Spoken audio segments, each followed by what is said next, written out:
Welcome back to filmy racks. ಕರ್ನಾಟಕದ most awaited film ಆದ ಭೈರತಿ ರಣಗಲ್ ಇವತ್ತಿಗೆ ರಿಲೀಸ್ ಆಗಿ 7 ದಿವಸಗಳು ಕಳೆದವು.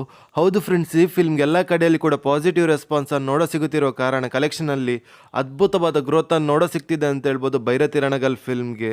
ಅದೇ ರೀತಿ ನಿಮಗೆಲ್ಲರಿಗೆ ತಿಳಿದಿರುವಂತೆ ಈ ಫಿಲ್ಮ್ನ ಲೀಡ್ರಲ್ಲಿ ಕರ್ನಾಟಕದ hat trick hero Shivraj Kumar sir ಇದ್ದಾರೆ. ಹಾಗೆ ಈ ಫಿಲ್ಮ್ ಸ್ಟೋರಿ ಲೈನ್ ಹಾಗೂ ಈ ಫಿಲ್ಮನ್ನು ಡೈರೆಕ್ಷನನ್ನು ಮಾಡಿದವರು ನರ್ತನ್ ಅವರಾಗಿದ್ದಾರೆ.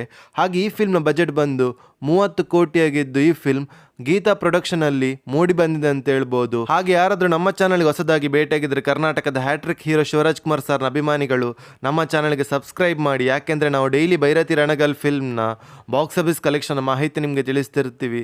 ಅದೇ ರೀತಿ ಭೈರತಿ ರಣಗಲ್ ಫಿಲ್ಮ್ ಬಿಡುಗಡೆ 7ನೇ ದಿವಸಕ್ಕೆ ಕರ್ನಾಟಕದಲ್ಲಿ 2 ಶೋ ಪ್ಲಸ್ ಅಡ್ವಾನ್ಸ್ ಬುಕ್ಕಿನ ಪ್ರಕಾರ 1,85,00,000 ಕಲೆಕ್ಷನ್ ಮಾಡ್ತಿದೆ. ಹಾಗೆ ಆಂಧ್ರ ಪ್ರದೇಶದಲ್ಲಿ 31 ಲಕ್ಷವನ್ನು ಕಲೆಕ್ಷನ್ ಮಾಡಿದೆ.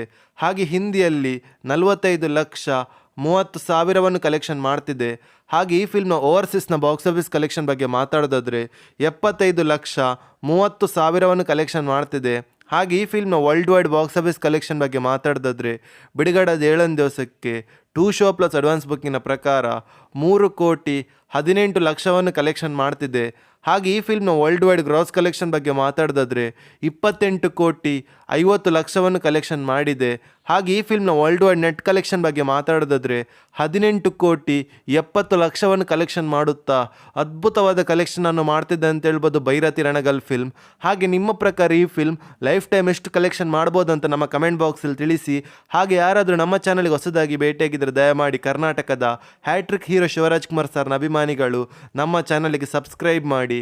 ಯಾಕೆಂದರೆ ನಾವು ಡೈಲಿ ಭೈರತಿ ರಣಗಲ್ ಫಿಲ್ಮ್ನ ಬಾಕ್ಸ್ ಆಫೀಸ್ ಕಲೆಕ್ಷನ್ ಮಾಹಿತಿ ನಿಮಗೆ ತಿಳಿಸ್ತಿರ್ತೀವಿ. Thank you.